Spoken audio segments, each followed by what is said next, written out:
오늘 제목을 한번 같이 읽겠습니다. 시작. 이삭이 살아낸 일터영성. 일터영성에 대한 마지막 말씀입니다.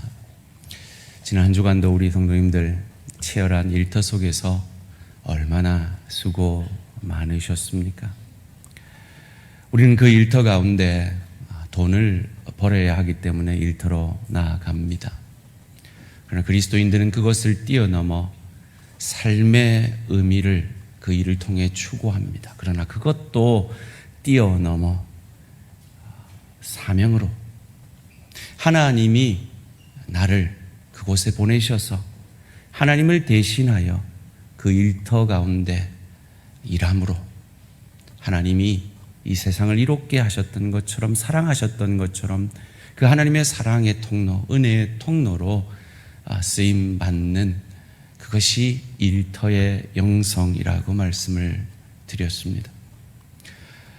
그것을 예배소서가 우리에게 가르쳐 주기 때문에 우리는 그 삶을 추구합니다. 예배소 1장부터 3장까지는 복음이 무엇인지, 그 복음이 우리 안에서 얼마나 놀라운 일을 이루셨는지를 알게 되었습니다. 그 복음은 옛사람인 이기적인 우리를 새 사람으로 만들었습니다. 그래서 예배소서 4장에서 6장까지는 그 복음을 살아내어라, 복음적 삶을 살라. 그것은 옛사람을 벗어버리고, 왜냐하면 너희는 더 이상 옛사람이 아니니까 이기적인 죄 속성으로 사는 사람들이 아니라 구원받은 그리스도의 사람, 그리스도의 영에 붙들린 사람이 되어 새 사람을, 이타적인 삶을, 그리스도 닮아가는 삶을 살아라 라고 바울은 우리에게 명령합니다. 그것을 예배소 5장에서는 어리석은 자가 되지 말고 지혜로운 자가 되라 라고 우리에게 가르쳐 주었습니다. 어리석은 자는 어떤 사람이라 그랬습니까? 자기 감정대로, 자기 욕망대로, 자기 생각과 자기 열심대로 사는 사람. 그래서 이 길을 가정에서, 일터에서 맺어낼 수밖에 없는 사람. 그러나 우리는 더 이상 그런 어리석은 자가 아니라 그랬습니다. 지혜로운 자가 되었다 그랬습니다. 그러기에 지혜로운 자다우라라고 명령합니다. 지혜로운 자는 어떤 사람입니까? 세월을 아끼는 사람입니다. 그래서 삶으로 예배 드리는 사람입니다. 그것이 우리에게 어려움을 알기에 성령 충만함을 늘 갈구하는 사람입니다. 그것을 통하여서 하나님의 거룩을 이루어내고 삶 가운데 그 거룩을 만들어내며 범사에 감사함으로 그 거룩을 세상 가운데 보여내고 피차 복종함으로 우리 장로님 기도하신 대로 복의 통로, 은혜의 통로가 되어지는 인생이 우리에게 합당한 인생이며, 그것이 부부관계 속에서 남편에게 순종하며 아내를 사랑하며 부모에게 순종하며 자녀를 노엽게 하지 아니하며 일터에서 그것이 드러나야 함을 우리는 계속해서 생각해 보고 있습니다. 일터의 영성은 네 가지로 나타나야 한다 그랬습니다. 첫째는 하나님을 두려워하는 마음으로, 그리고 두 번째로 성실한 마음으로. 성실한 마음은 내 이익이 아니라 내 일터의 유익을 위한 마음이라 그랬습니다. 그래서 오늘 본문 5절이 이렇게 가르쳐 줍니다. 에베소 6장 5절 말씀입니다. 종들아, 두려워하고 떨며 성실한 마음으로 육체의 상전에게 순종하기를 그리스도께 하듯 하라. 셋째로 어떤 자세로 하라는 겁니까? 눈가림만 하지 말고. 6절 말씀입니다. 눈가림만 하여 사람을 기쁘게 하는 자처럼 하지 말고 그리스도의 종들처럼 마음으로 하나님의 뜻을 행하고. 어떤 마음으로요? 기쁜 마음으로요. 이 기쁜 마음이라는 건 전 마음, 선한 의지라 그랬습니다. 기쁜 마음으로 섬기기를 주께 하듯 하고 사람들에게 하듯 하지 말라. 상전에게도 동일하게 명령합니다. 이런 마음으로 너도 아랫사람을 대하되 그들을 위협하지 말고 외모로 취하지 말라 그랬습니다. 위협한다는 게 뭐라 그랬습니까? 부정적인 동기로 일하게 하지 말고 인격적으로 대하여 긍정적인 동기로 일하고 차별하지 말라 그랬습니다. 그리하면 마치 오늘 우리가 하나님께 복받기 원하여 하나님이 예배하는 자를 복주시고 헌신하는 자를, 직분을 잘 감당하며 사명 잘 감당하는 자를 복주시는 그 하나님임을 믿는 것처럼 너의 일이 사명이 되어서 그 일을 주께 하듯 감당하며 하나님을 대신하여 하듯 감당할 때 하나님께서 상 주심을 믿고 일하라고 오늘 본문 8절이 말합니다. 함께 읽습니다. 시작. 이는 각 사람이 무슨 선을 행하든지 종이나 자유인이나 주께로부터 그대로 받을 줄을 알미라. 아멘. 이 일터 형성에 대해서 말씀을 나누다 보니까 어떤 분이 이렇게 말해요. 목사님, 일터에서 그렇게 살면 회사 다 망합니다. 우리 손해본다는 거죠. 맞습니다. 세상은 그처럼 치열합니다. 여러분, 이 한 주간 얼마나 치열하게 일터에서 살아내셨습니까? 생존하기도 바쁜데 영성까지 가지고 사명으로 그 일을 감당하라니 얼마나 이 말씀이 무거우십니까? 도대체 그렇게 살아낸 사람이 있기는 한 걸까요? 그렇게 정말 세상에서 손해보는 줄 알면서도 그런 삶을 살아낼 때 하나님께서 결코 손해보게 하지 아니한 그런 인생이 있기는 있는 걸까요? 있더라고요. 이삭이라는 사람의 삶입니다. 가나안 땅에 흉년이 들었습니다. 그래서 그는 나일강 그 풍요로운 땅 애굽에는 흉년이 들어도 살 수 있겠지 하고 애굽으로 가는 길이었던 것 같습니다. 그런데 그가 그랄에 정착을 합니다.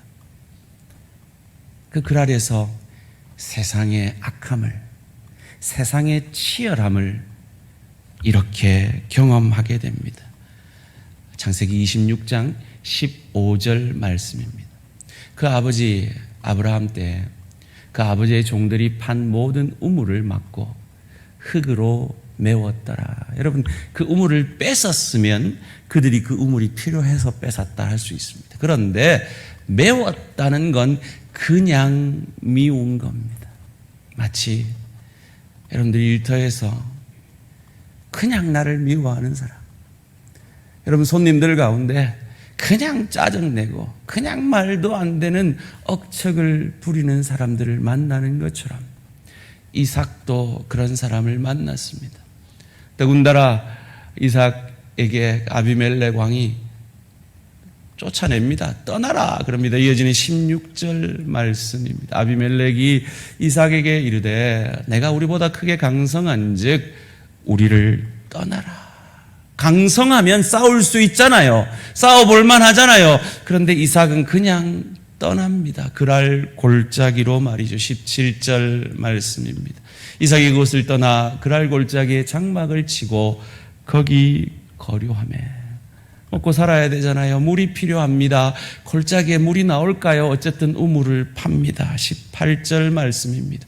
그 아버지 아브라함 때 팠던 우물들을 다시 팠으니 이는 아브라함이 죽은 후에 블레셋 사람이 그 우물들을 메웠음이라. 이삭이 그 우물들의 이름을 그의 아버지가 부르던 이름으로 불렀더라.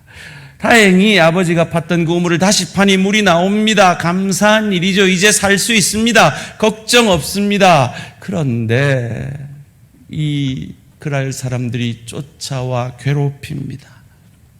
19절 20절 말씀입니다. 이삭의 종들이 골짜기를 파서 샘 근원을, 그 시대에 샘 근원을 얻었다는 건 마치 온천 터진 것과 같은 겁니다. 엄청난 축복을 받은 겁니다. 그런데 그것도 잠시 그랄 목자들이 이삭의 목자와 다투어 이르되 이 물은 우리의 것이라 하며. 내가 한 일인데, 내가 거둔 성과인데 그걸 뺏어가는 내 동료처럼 말이죠. 이삭이 그 다툼으로 말미암아 그 우물 이름을 에섹이라 하였으며, 그 우물 이름이 뭐라고요? 에섹. 기억하십시오. 에섹이라 하였으며. 그런데 다투지 않고 또 주고 떠납니다. 그리고 또 팝니다. 21절 말씀입니다. 또 다른 우물을 팠더니 그들이 또 다툼으로 그 이름을 신나라 하였으며, 뭐라고요? 신나. 첫 번째 우물 이름은 에색, 두 번째 이름은 신나. 이쯤 되면 싸워볼 만한데 이삭은 또 양보하고 떠납니다. 21절, 22절 말씀입니다. 이삭이 거기서 옮겨 다른 우물을 팠더니 이제는 그들도 양심이 있었든지 다투지 아니하였으므로 그 이름을 르호봇이라 하여 이르되, 이제는 여호와께서 우리를 위하여 넓게 하셨으니 이 땅에서 우리가 번성하리로다 하였더라.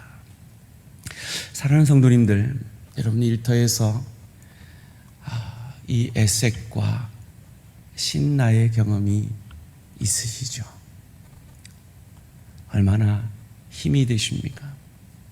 가정을 섬길 때 에색과 신나의 경험들이 다 있으실 겁니다. 이삭은 참 성품이 좋았어요. 아무리 성품이 좋았다고 해도 이삭이 마음이 좋았을까요? 속으로 부글부글 끓지 않았을까요? 그래서 속으로 이렇게 얘기했을지 모릅니다. 이 에색들이 사람을 보자 하니까 보자기로 보이나 물로 보나 그냥 신나를 부어갖고 그냥 확 불 질러 붓까 뭐 이러고 속이 다 들어갔을 겁니다. 여러분, 에색이라는 뜻은요, 다툼이라는 뜻입니다. 신나라는 뜻은 적대라는 뜻입니다. 근데 로봇이라는 뜻은 넓음이라는 뜻입니다. 제가 새벽 재단에 설교할 때 제 자랑 같아서 말 안 하려고 했는데 꼭 필요한 것 같아서 이런 간증을 했습니다. 제가 지난 3년 가까운 시간 동안 대한교회를 섬기면서 그 누구에게도 제 기억으로 크게 화를 내본 적이 없습니다. 별로 안 놀라시네요. 제가 화날 일이 없었을까요? 아니요. 많았습니다. 그런데 제가 어떻게 화를 내지 않을 수 있었을까요? 이민교회에서 에색과 신나의 경험이 많았기 때문입니다. 설교를 준비하면서 그 과거에 이민교회 그 힘들었던 사람들이 문득 생각이 났어요. 제가 휴스턴에서 목회를 할 때요, 우리 교회에서 헌금 제일 많이 하는 나사 다니는 할머니가 한 분 계셨어요. 그분이 삐져가지고 교회를 안 오는 거예요. 11조에 자기 이름 빠졌다고. 그러면서 저를 공격하는데, 우리 목사님 뭐 설교 은혜 안 낸다면서 자기가 조엘 오스틴이라는 텔레비 설교하는 분이 계세요. 그분은 긍정의 힘이라는, 소위 말해서 복음보다는 잘 될 거야, 훌륭해 하는 기복을 강조하는 분이세요. 그분은 그런 것들이 좋았던 것 같아요. 그래서 그분 예를 들면서 나는 그냥 방송 보고 저 교회에서 헌금 보내지 이제 나사 교회 헌금 안 보낼 거야 하면서 막. 근데 헌금 제일 많이 하던 분이 그러니까 교회가 난리가 났죠. 우리 권사님들이 저보고 신방 가자고 쪼릅니다. 갔죠. 가서 제가 무릎을 꿇고 사과를 했어요. 이름 한번 빠졌다고 목사가 무릎 꿇고 용서를 구했어요. 신나도 있었습니다. 저희가 교회를 건축하기 전에 교회 도서관이 제 서재에 있었어요. 그래서 성도님들이 책 2권까지 빌려갈 수 있고 반납을 해야 또 빌려갈 수 있었어요. 왜냐하면 안 갖다 주고 계속 빌려만 가면 안 되니까.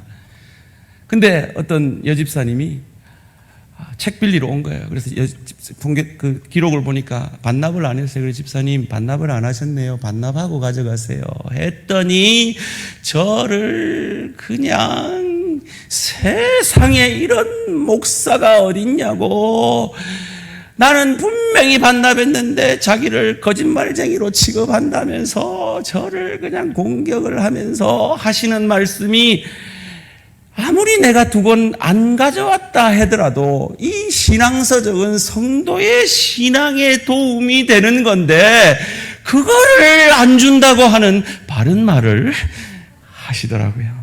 그 말이 제가 은혜가 돼서 잘못했습니다. 제가 사과를 하고 책을 빌려드렸어요. 근데 이분이 그래도 괜찮은 분이세요. 대청소를 하다가 자기가 반납한 줄 알았던 그 책을 발견한 거예요. 그러면 정중하게 와서 사과를 해야 될 거 아니에요. 그냥 히히 웃으면서 목사님 이때요 하고 그냥 주고 가더라고요. 그런 성도들을 품어낸 그 시간들을 통해 아직도 부족한 게 너무 많지만 제가 이만큼이라도 넓어진 것 같습니다. 르호봇의 축복이죠. 사랑하는 성도님들, 여러분 가정에 애색이 있습니까? 여러분 일터에 신나가 있습니까? 이삭처럼 감당해 내심으로 르호봇의 축복을, 넓어지는 축복이 저와 우리 모든 성도님들의 것이 되어지기를 주님의 이름으로 축원합니다.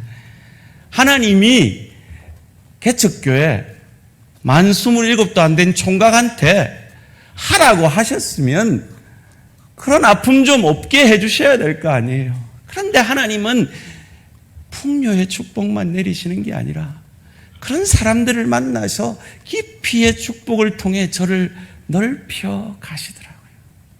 제가 아마 그 넓어짐의 경험이 없었다면 여러분한테 부덕하게 화도 엄청 많이 내는 그런 목사였을지 모르겠습니다.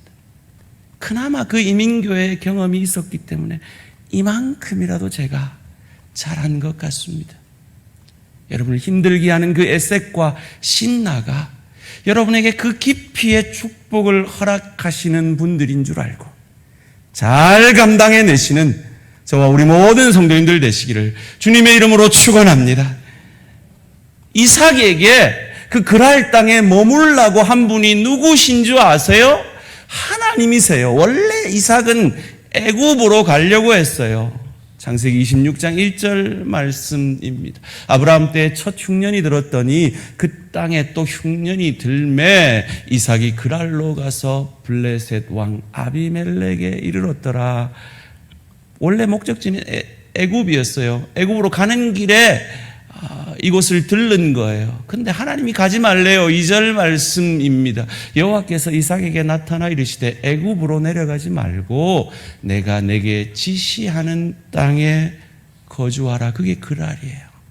왜 그러셨을까요? 그러면서 하나님이 축복을 약속합니다. 3절에서 5절까지 말씀입니다. 이 땅에 거류하면 내가 너와 함께 있어 내게 복을 주고 내가 이 모든 땅을 너와 내 자손에게 주리라. 내가 내 아버지 아브라함에게 맹세한 것을 이루어 내 자손을, 중요한 말입니다, 내 자손을 하늘의 별과 같이 번성하게 하며 이 모든 땅을 내 자손에게 주리니 내 자손으로 말미암아, 중요한 말입니다, 내 자손으로 말미암아 천하 만민이 복을 받으리라. 5절 말씀, 이는 아브라함이 내 말을 순종하고 내 명령과 내 계명과 내 율례와 내 법도를 지켰음이라 하시니라. 정말 아브라함이 지켰을까요? 이삭이 정말 지켰을까요? 왜 하나님은 굳이 이 땅 가운데 이삭을 머물라고 하시는 걸까요? 그것은 아브라함이 이 땅의 사람들과 한 언약을 지킬 기회를 허락하시는 겁니다. 아브라함이 그랄 땅에 머물 때 어떤 일이 있었느냐? 그 아내를 팔아먹습니다. 누이라 속입지요. 그 왕이 데려갔다가 하나님의 간섭하심으로 그 아내를 다시 안전하게 받습니다. 그러면서 정말 적반하장도 유분수지. 창세기 20장 7절에서 이렇게 말합니다. 이제 그 사람의 아내를 돌려보내라. 아비멜렉 왕에게 말하는 겁니다. 그는 선지자라. 누가 잘못했습니까? 속인 사람이 잘못한 거 아니에요. 그런데 그가 너를 위하여 기도하리니 내가 살려니와 내가 돌려보내지 아니하면 너와 내게 속한 자가 다 반드시 죽을 줄 알지니라. 잘못은 아브라함이 했는데 아브라함이 기도해야 아비멜렉 왕이 화를 당하지 않을 거래요. 이런 적반하장이 어디 있습니까? 하나님이 아브라함 편만 드니까 이 아비멜렉 왕이 두려웠던 거죠. 그래서 아브라함과 언약을 맺습니다. 창세기 21장 22절 23절 말씀입니다. 그때에 아비멜렉과 그 군대 장관 비골이 아브라함에게 말하여 이르되 내가 무슨 일을 하든지 하나님이 너와 함께 계시도다. 그런즉 너는 나와 내 아들과 내 손자에게 거짓되이 행하지 아니하기를 이제 여기서 하나님을 가르쳐 내게 맹세하라. 내가 내게 후대한 대로 너도 나와 내가 머무는 이 땅에 행할 것이니라. 아브라함이 믿는 하나님 보니까 이 아브라함하고 친하게 지내지 않으면 안 될 것 같거든요. 그래서 아브라함에게 두 가지 약속하라 그럽니다. 나와 내 손자, 내 자손들에게까지 거짓말하지 말고 내 자손들을 후대하게 대하도록 언약을 맺습니다. 그리고 이삭 때 하나님은 그 언약을 지킬 기회를 주시고자 이 그랄 땅에 이삭을 머물게 하십니다. 그런데 이삭은 어찌합니까? 오늘 본문 창세기 26장 7절 말씀입니다.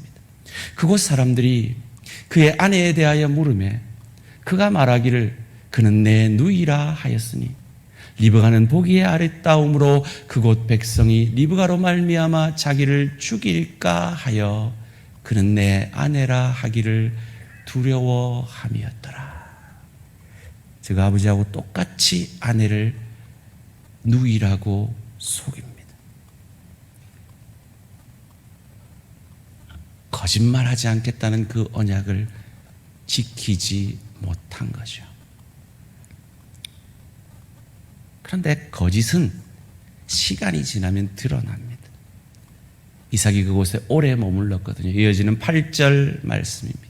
이삭이 거기 오래 거주하였더니 이삭이 그 아내 리브가를 껴안은 것을 블레셋 왕 아비멜렉이 창으로 내다본지라. 하나님이 개입하신 거죠. 들키게 하신 겁니다. 이때 이삭의 고백이 얼마나 이기적인지 들어보십시오. 9절 말씀입니다. 예, 아비멜렉이 이삭을 불러 이르되 그가 분명히 내 아내의 건을 어찌 내 누이라 하였느냐. 이삭이 그에게 대답하되 내 생각에 그로 말미암아 내가 죽게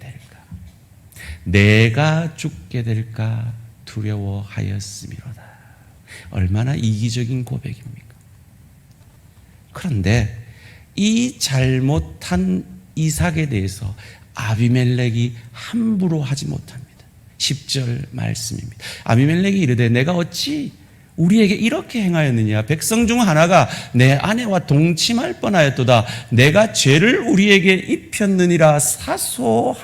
소심한 충고를 합니다. 그러고 이삭에게 야단쳐야 되는데 자기 종족들에게 야단을 칩니다. 11절 말씀입니다. 아비멜렉이 이에 모든 백성에게 명하여 이르되 이 사람이나 그의 아내를 범하는 자는 죽이리라 하였더라. 자, 그 다음부터가 문제입니다. 이렇게 거짓말하고 이렇게 약속을 지키지 못했던 이삭에게 하나님이 어떻게 하시느냐. 12절 말씀 함께 읽습니다. 시작. 이삭이 그 땅에서 농사하여 그의 100배나 얻었고 여호와께서 복을 주심으로. 몇 배나 얻었고? 100배나 얻었고. 뭐한? 사기친, 거짓말한, 약속을 어긴 이삭에게 말이죠. 이어지는 본문은 더 과간입니다. 13절 14절 말씀입니다. 그 사람이 창대하고 왕성하여 마침내 거부가 되어 양과 소가 떼를 이루고 종이 심히 많음으로 블레셋 사람이 그를 시기하여. 이삭이 뿌린 씨앗은 뭐예요? 거짓이에요. 사기친 거예요. 그런데 하나님은 이삭을 거부로 만들어 주셨어요. 이건 상징적 사건입니다. 세상 사람들이 복이라고 하는 그 놀라운 기적을, 여러분 요즘 시대에도 종자 계량해서도 100배 맺는 건 불가능합니다. 그럼 그 시대에 종자 계량도 하지 않는 그 시대에 갑자기 100배를 거둔다? 이건 기적이죠. 이건 하나님의 간섭하심입니다. 복이 무엇인지를 가르쳐 주기 위한 하나님의 간섭입니다. 이 이삭을 복 주셔서 하나님이 궁극적으로 이루려고 하는 그 복이 뭡니까? 그 자손으로 말미암아 천하 만민이 복을 얻게 하는 것입니다. 그 이삭을 통해 자손의 자손의 자손의 제일 마지막이 누구십니까? 예수 그리스도십니다.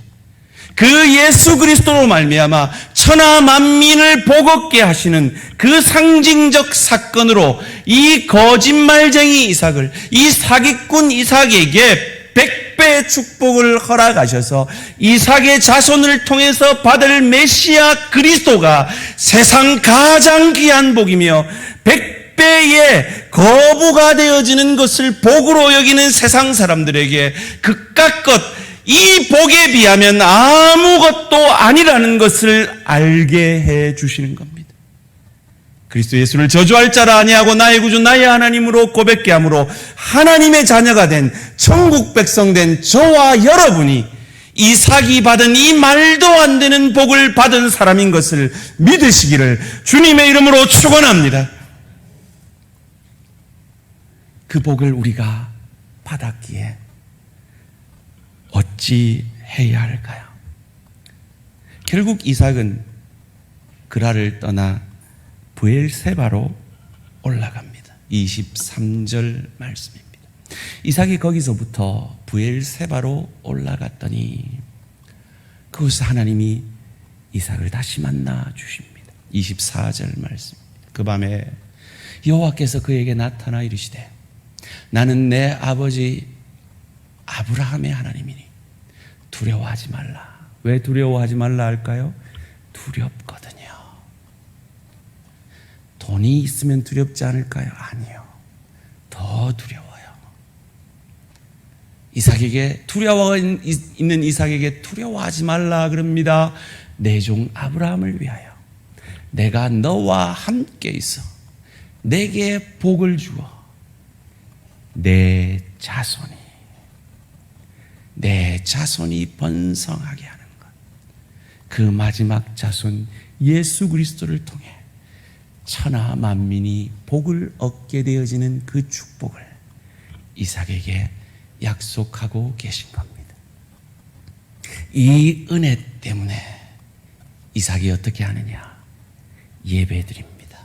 이삭이 그곳에 제단을 쌓고 여호와의 이름을 부르며 거기 장막을 쳤더니 이삭의 종들이 거기서도 우물을 받더라. 마치 우리가 한 주의 시작인 첫날 주님이 부활하신 이날 예배를 먼저 드리고 그리고 월요일부터 나아가서 우물을 받으시 우리의 일상의 일터로 나아가서 일하듯이 이삭도 그러합니다. 사랑하는 성도님들, 예배는 그래서 중요합니다. 예배는 그 일터의 영성, 그 일터 속에서 그리스도의 대사로서 소금과 빛 될 수 있는 은혜의 공급처가 예배이기 때문입니다. 소원합니다.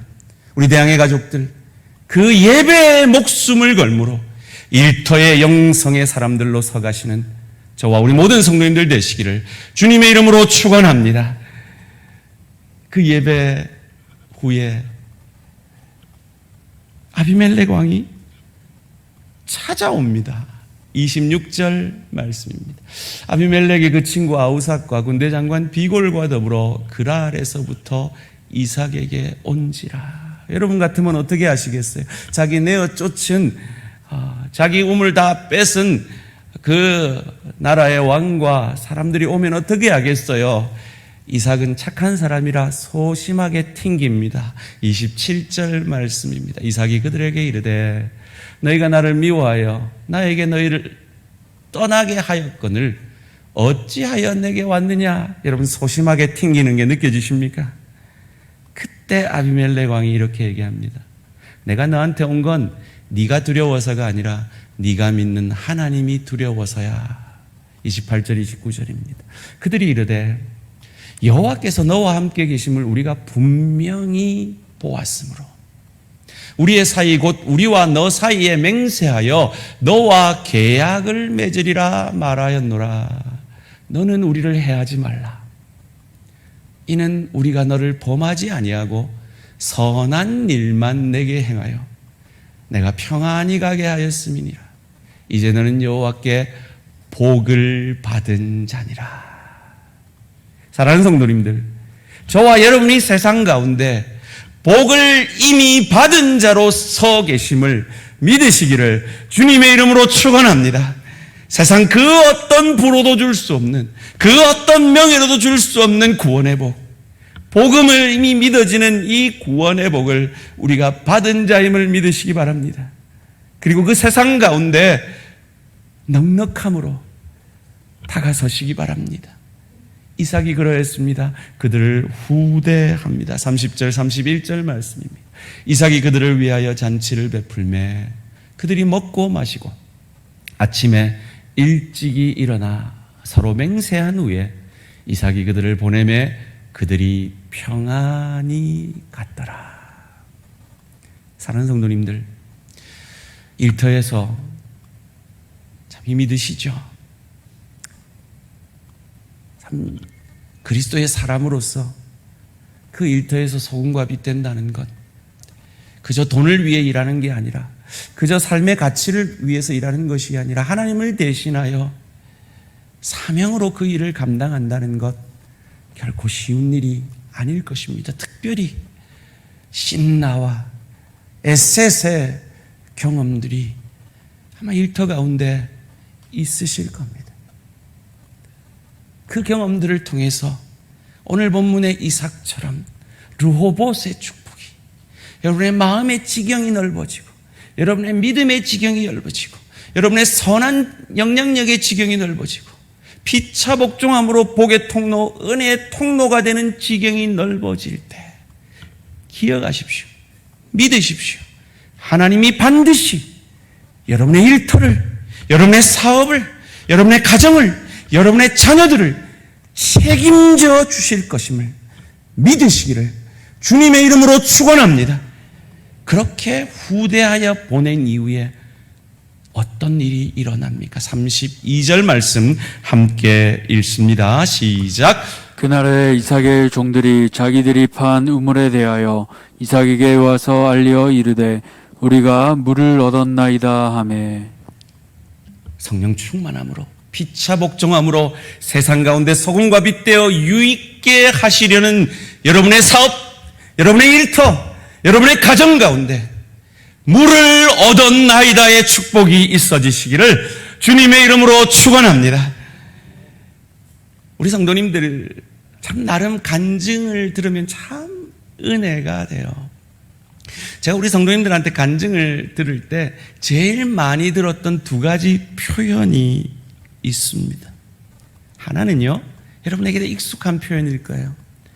하나님의 일에는 공짜가 없더라 라는 표현을 잘 쓰시더라고요. 또 하나의 표현은 내가 하나님의 일을 하니까 하나님이 내 일 해주시더라 라는 표현을 한두 분이 아니에요. 많은 우리 대한가족들에게 간증으로 신방 가서 들었습니다. 참 귀한 믿음의 고백이죠. 그런데 사랑하는 성도님들, 그것을 풍요의 축복의 차원에서만 이해하면 그건 반쪽짜리입니다. 맞습니다. 하나님은 하나님의 일을 할 때 공짜가 없어요. 그보다 더한 것으로 채워주십니다. 우리 대한가족들의 간증이, 대한가족들의 살아온 인생이 그 간증입니다. 맞아요. 하나님의 일을 했더니 하나님이 내 일을 해주시더라. 이것이 우리 대한가족들의, 수많은 우리 대한가족들의 놀라운 간증입니다. 그러나 그것은 풍요의 축복의 차원뿐만 아니라 깊이의 축복의 차원에서도 이해되어져야 합니다. 하나님은 그 시간들을 통하여 우리를 넓히십니다. 에색과 신나를 참아낼 때 르호봇의 축복을, 우리를 넓히시는 축복을, 그리하여서 저 좋은 천국을 누리고 즐길 수 있는 실력자로, 인격자로 그 나라의 주인인 그리스도 예수를 닮아가게 하시는, 그리하여서 그 천국이 정말 천국이 되어지고 미워하는 사람 하나 없이 그 천국 가서 내가 보기 싫은 사람 만나서 고개 돌리고 축복고 이러면 그게 무슨 천국이겠어요? 그 천국을 더 누리고 즐길 수 있는 하나님의 사람들로 그 깊이의 축복을 빚어가시는 그것 또한 하나님의 일하심이라는 거예요. 그것 또한 공짜가 아니라 세상이 물질과 비교할 수 없는 하나님의 일하심이요 채우심이라는 겁니다. 그렇게 이해하지 않으면 바울의 이 고백은 이해가 안 되는 겁니다. 빌립보서 4장 13절 말씀입니다. 내게 능력 주시는 자 안에서 내가 모든 것을 할 수 있느니라. 이 고백을 어디서 하고 있습니까? 감옥에서 하고 있습니다. 아무것도 못하는 그 감옥에서 죄수가 모든 것을 할 수 있다고 고백합니다. 풍요의 축복의 차원에서는 틀린 말이죠. 그러나 깊이의 축복의 차원으로 이해하면 그건 맞는 말입니다. 빌립보서 4장 11절 12절이 그것을 가르쳐 줍니다. 내가 궁핍함으로 말하는 것이 아니라 어떠한 형편에든지 나는 자족하기를 배웠노니, 나는 비천에 처할 줄도 알고 풍부에 처할 줄도 알아. 모든 일 배부름과 배고픔과 풍부와 궁핍에도 처할 줄 아는 일체의 비결을 배웠노라. 하나님이 에색을 허락하시고 신나를 허락하시면 나에게 루봇의 축복을 허락하시려고, 나를 더 넓어지게 하시려고, 나를 더 빚어지게 하시려고 허락하시는 축복임을 알고 감사할 수 있는 자족입니다. 그렇게 이해하지 않으면 바울이 여기서 3번이란 말은 완전수를 얘기합니다. 기도의 잔을 온전히 채웠음에도 불구하고 자기의 육체의 가시를 제해달라는, 그것이 안질이라고도 혹은 간질이라고도 하는 복음 전도자에게 가장 치명적인 그 질병을 치유해 주시면 더 복음 잘 전하겠다고 하는 그에게 응답하시기를, 내 은혜가 내게 족하다. 그 육체의 가시를 지고 감당하며 그것으로 인해 네가 더 겸손해지고 그것으로 인해 나를 더 의지하는 것이 내게 허락한 나의 깊이의 축복이다 하는 것을 그가 받아들였기에 그 위대한 고백, 내게 능력 주시는 자 안에서 내가 모든 것을 할 수 있느니라, 이 고백이 나오게 된 것입니다. 사랑하는 성도님들, 여러분의 가정 가운데, 여러분의 일터 가운데 에색과 신나를 이 자족의 믿음으로 감당해 내심으로 르호봇의 축복, 더 넓어지시는 축복을 받으시는 저와 우리 모든 성도님들 되시기를 주님의 이름으로 축원합니다. 우리가 어찌 그럴 수 있습니까? 내 인생을 인도하는 분이 천하 만국의 주인이신 내 아버지 하나님이시기, 그 아버지 하나님이 손해보는 것 같은 인생을 산 이삭의 삶을 더한 것으로 채워주시고 더한 것으로 축복해 주신 것처럼 그 동일한 하나님이 저와 여러분이 믿는 하나님임을 믿으시고 그 하나님의 넉넉하심 앞에 세상을 향하여 내 아버지가 누군지 알아? 하나님 아버지야. 그 하나님 아버지가 나를 책임져 주니 나는 일터에서 넉넉함으로 양보하고, 세상 사람들이 손가락질 하듯이 저 예수 믿는 것들은 천국도 갈라 하고 세상에서 수단 방법 안 가리고 우리보다 더 독하게 세상 복도 받으려는 사람이야 라는 오해를 불식시키고, 우리가 얼마나 세상이 줄 수도 할 수도 없는 넉넉한 복음의 축복, 내 아버지 하나님이 천하 만민의 주인이라는 이 넉넉함으로 이삭과 같이